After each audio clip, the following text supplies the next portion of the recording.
अस्पतालों में जगह नहीं थी, ऑक्सीजन की मारामारी थी। और वो दिन मैं भूल नहीं सकता। कई रातें आंख से आंख नहीं लगी, केवल एक चिंता थी, हम सबको थी, कि कैसे हम अपने बहनों और भाइयों के जीवन को बचा पाएं।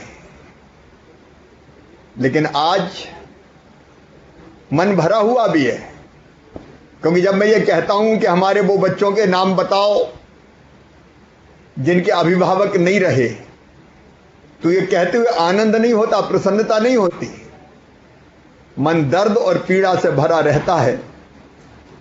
हमने कई अपनों को खोया है। शताब्दियों में कभी कभार ऐसी भयानक त्रासदी आती है जैसी मेरे प्रदेश ने देखी, हम सब ने देखी। लेकिन मैं आप सबको बहुत धन्यवाद देता हूं, जिस जज्बे से आप सब ने, और आप सब में मेरे जनप्रतिनिधि मित्र जिनने अलग अलग अभिनव प्रयोग किए, फटाफट कैसे ऑक्सीजन प्लांट ऑर्डर कर दिए, ऑक्सीजन कंसंट्रेटर बुला लिए, दवाइयों का इंतजाम किया, समाज सेवियों का सहयोग लिया और पूरे समाज को एक साथ जोड़ लिया। जो प्रयास आपने किया, मैं उन प्रयासों का अभिनंदन करता हूं। और मैं आज अपने प्रशासन को भी आपके साथ बधाई देना चाहता हूं। संकट की इस घड़ी में प्रशासन के साथियों ने भी दिन और रात मेहनत करके अपने जिलों को संकट से निकालने में कोई कोर कसर नहीं छोड़ी।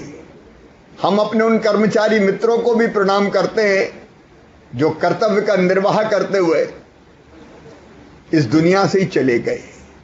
ऐसे बहुत से साथी हैं हमारे, और बाकी भी कर्मचारी जो हमारे आज काम कर रहे हैं, उनने भी अद्भुत सेवा की भावना का परिचय दिया है। जनता ने सहयोग किया, और इसी का आज परिणाम है कि मध्य प्रदेश में कोरोना संक्रमण आज पूरी तरह से काबू में है, कंट्रोल करने की स्थिति में है। आप सब लोगों ने अपनी अपनी पॉजिटिविटी रेट बताई, वो लगातार नीचे जा रही है। स्वस्थ होने वालों की संख्या लगातार बढ़ती जा रही है। लेकिन मैंने प्रारंभ में कहा था, मैं फिर निवेदन करना चाहता हूं, गांव की बाढ़ की क्राइसिस मैनेजमेंट कमेटियां भी ध्यान रखे। नंबर 1, अभी हमें ओवर कॉन्फिडेंस में नहीं रहना। ये कोरोना का वायरस अभी भी है, और ये काबू में इसलिए हुआ है कि हमने कोरोना कर्फ्यू लगाया हुआ है। कोई ये ना सोचे कि अब कोरोना खत्म हो रहा है। ये गलती हम में से कोई ना करे। कोरोना वायरस है, और इसलिए इसको पूरी तरह से काबू में करना है। तो 31 मई तक का टारगेट हम लें। 31 मई का टारगेट हम लें कि हर जिले में, हमारे संभाग में हम 2-4 पॉजिटिव केस बचे तो बचे, नहीं तो बचने नहीं देंगे, 0 पे लेके आएंगे।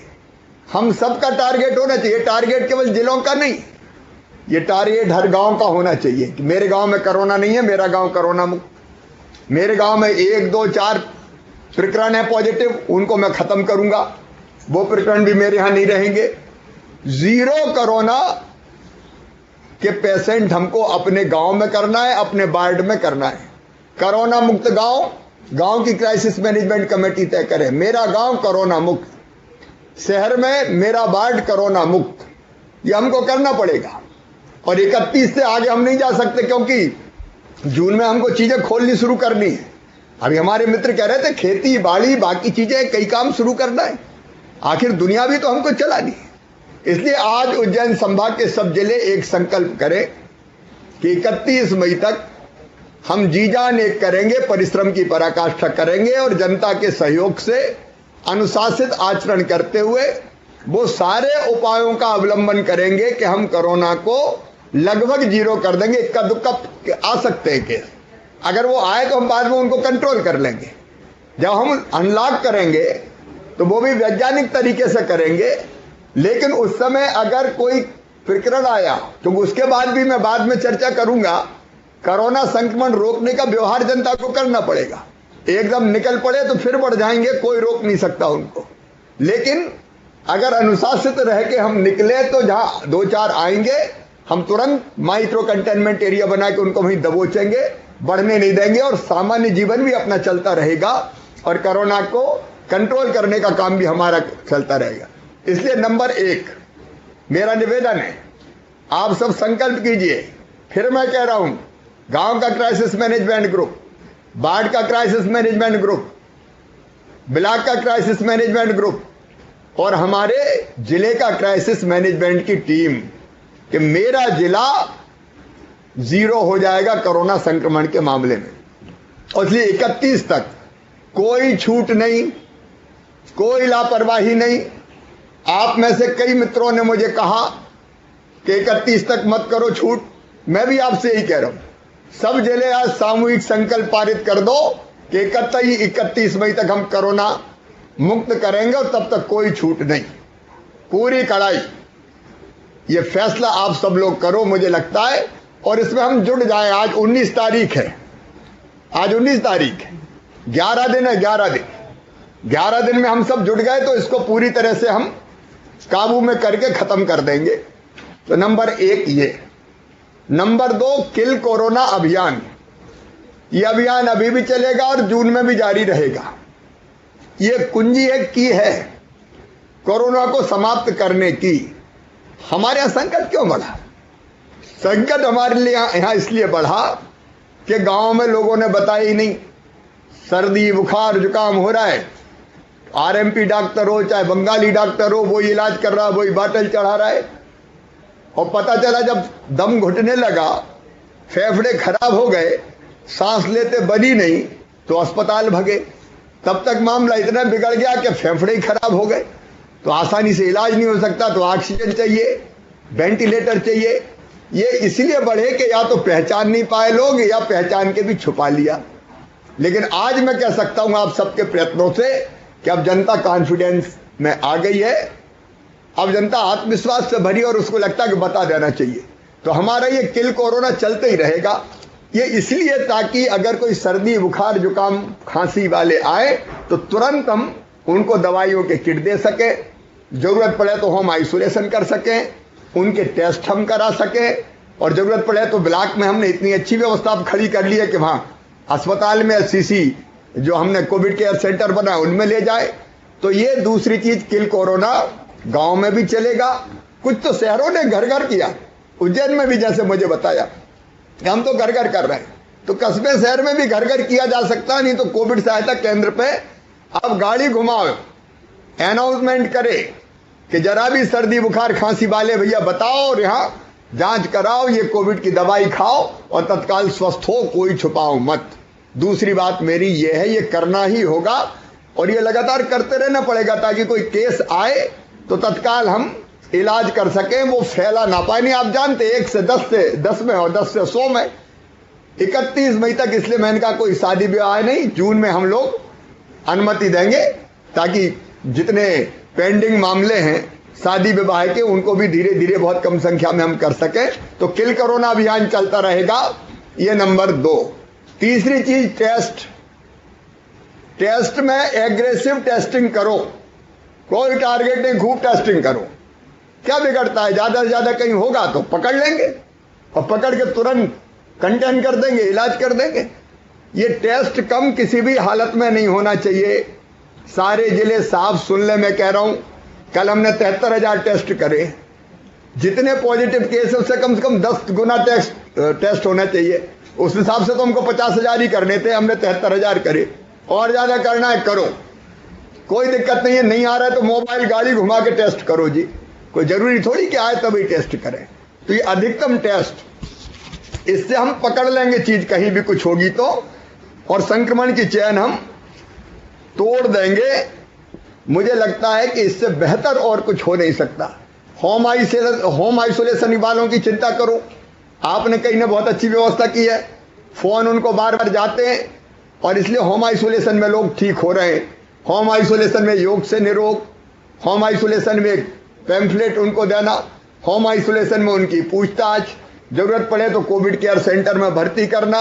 और एक बार मैं फिर कह रहा हूं कि जिनके घर छोटे हो और अभी भी पॉजिटिव केस तो निकल ही रहे, किसी जिले में 100 है, किसी में 62 है, किसी में 70 है, कहीं थोड़े ज्यादा है, कहीं थोड़े कम है, लेकिन ये केस तो निकल ही रहे।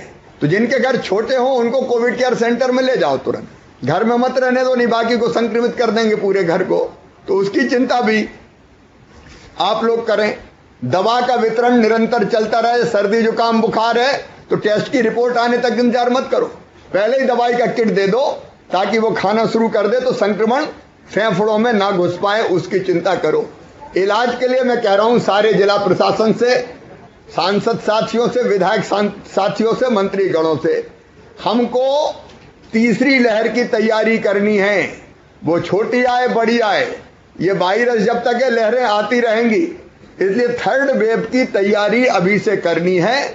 आपने कई सुझाव दिए कि आईसीयू बेड बढ़ाएं, दूसरे बेड बढ़ाएं, मैं कोई कसर नहीं छोड़ूंगा करने में। अब हम हेल्थ इंफ्रास्ट्रक्चर पे जी जान से ध्यान देंगे। तीसरी लहर की तैयारी हम अभी से करेंगे। और दूसरी बात आपने कही है कि स्टाफ की कमी है। कल ही हमने 1015 सिस्टर्स की भर्ती करी है, 2000 की और हम करने वाले, 800 डॉक्टर्स की करने वाले। आपको मैंने छूट दी है कि यथासंभव अपने अपने जिले में जितना पैरामेडिकल स्टाफ उसकी भर्ती करो, पैसे की चिंता मत करो, हम इंतजाम और व्यवस्थाएं करेंगे। जो मेडिकल इंस्ट्रूमेंट आने हैं उनमें सिटी स्कैन में थोड़ी देर लग रही है क्योंकि हमारे यहाँ नहीं है, वो दूसरी कंपनियों की आएंगी, हम पीछे पड़े हैं, लेकिन सिटी स्कैन में थोड़ी देर हो सकती है। लेकिन सिटी स्कैन सहित जितनी आवश्यक चीजें हैं उनको हम ऑर्डर कर रहे हैं, लाने की कोशिश कर रहे हैं, स्टाफ बढ़ाने की कोशिश कर रहे हैं। लेकिन अपने अपने जिले में क्राइसिस मैनेजमेंट ग्रुप तय करे कि कितने बेड वो बढ़ा सकता है। मेडिकल कॉलेज में, जिला अस्पताल में, सामुदायिक स्वास्थ्य केंद्र में, यहां तक कि प्राथमिक स्वास्थ्य केंद्र में भी कितने बेड वो बढ़ा सकते हैं, इसकी प्लानिंग करे। ऊपर से संसाधन की व्यवस्था हम करेंगे ताकि हम भविष्य में परेशानी का सामना ना करें। और एक बात है ब्लैक फंगस के बारे में, ब्लैक फंगस के पेशेंट्स आज मध्य प्रदेश में 573 के आसपास हैं। मेरे पास हर जिले का हिसाब है, थोड़े और बढ़ सकते हैं। अब ये कल्पना नहीं थी कि एंटी फंगल इतने इंजेक्शन की जरूरत पड़ेगी। मैं लगातार संपर्क में हूं, जितने इंजेक्शन मिल पाए, चाहे वो सन फार्मा के दिलीप सांघवी, उनसे बात करके फिर भारत सरकार ने अब तय कर लिया है कि वो वहीं से कोटा आवंटित करेंगे। आज या कल इंपोर्ट होकर इंजेक्शन आ रहे हैं, वो जैसे ही आते हैं हम उनको जिलों में भिजवाते हैं और उनका न्यायपूर्ण वितरण सुनिश्चित कराएंगे। मैं लगातार संपर्क में हूं, लगातार बातचीत कर रहा हूं, तो उसका इंतजाम भी करेंगे। आप सब पोस्ट के कोविड केयर सेंटर अपने अपने जिले में एक बनाना है और वहां ब्लैक फंगस के साथ साथ बाकी जो मैंने बताया हार्ट से संबंधित ब्लड के थक्के जमना, उसका सारे कलेक्टर्स को मैं निर्देश दे रहा हूं। और क्राइसिस मैनेजमेंट ग्रुप से, क्योंकि बहुत समझदार लोग हैं, आप सब जो काम कर रहे हैं विधायक सांसद साथी, उनको भी कह रहा हूं कि जो लौट के जा रहे हैं घर पे, एक जिले ने ये किया, एक दो जिलों ने ये किया, उनको क्या सावधानी रखनी चाहिए ये भी बताएं। और उनको ये कहें कि जरा सी दिक्कतें तो ये पोस्ट कोविड केयर सेंटर पे आ जाएं। उनकी नेजल इंडोस्कोपी अगर हमने टाइम पे करवा दी तो ब्लैक फंगस का तुरंत पता चल जाएगा।